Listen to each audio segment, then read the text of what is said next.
Ну, вы задали сейчас очень правильный вопрос.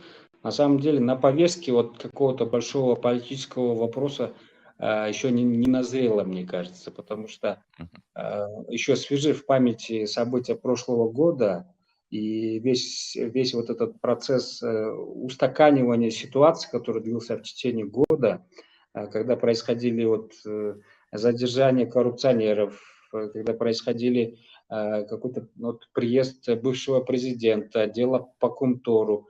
Все эти вопросы как бы вызывают, ну, если так открыто сказать, определенную негативную реакцию со стороны народа. Люди устали, люди хотят стабильности, люди хотят, чтобы государство начало работать и начало созидать.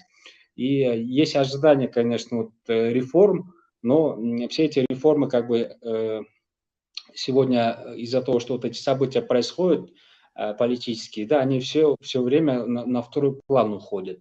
Но в целом общество сегодня еще вот какие-то свои требования в политические запросы или какие-то в огромные политические требования оно еще не оформило.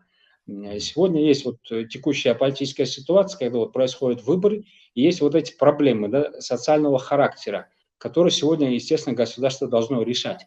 Но из-за вот всего того, что сейчас происходит, опять эта вся политика начинается, у людей обратно вот недовольство. И в какой-то степени этим можно объяснить вот эту низкую явку избирателей, вот такое равнодушное отношение к выборам.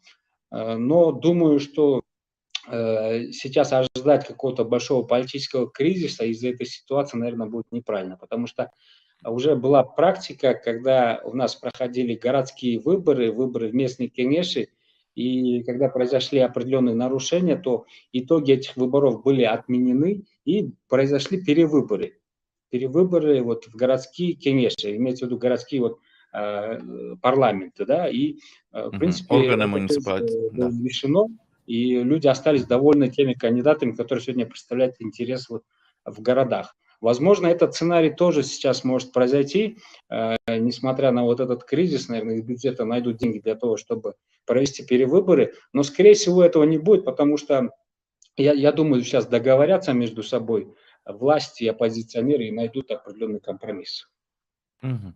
Если можно, чтобы мы поняли контекст, я и зрители, конечно, да, в Кыргызстане насколько силен парламент в вашей системе госуправления? То есть это, наверное, Кыргызстан можно охарактеризовать как президентскую республику, нежели парламентскую. Я прав?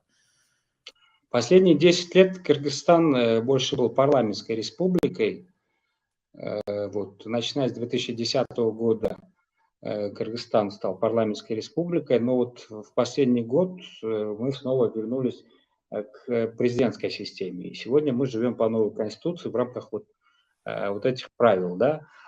И, естественно, в рамках новой конституции определенная как бы полномочия парламента немножко урезаны, они уже не обладают такими большими возможностями и рычагами для того, чтобы, например, где-то продвигать своих людей в кабинет министров, ставить своих людей и делить портфели. Но все равно, если парламент придут очень сильные кадры, профессионалы, и смогут реализовать в полной степени даже тот небольшой набор инструментов, который сегодня предоставлен Конституцией, они смогут быть достойным, таким сильным институтом, который будет вот устанавливать равновесие между ветвями властей.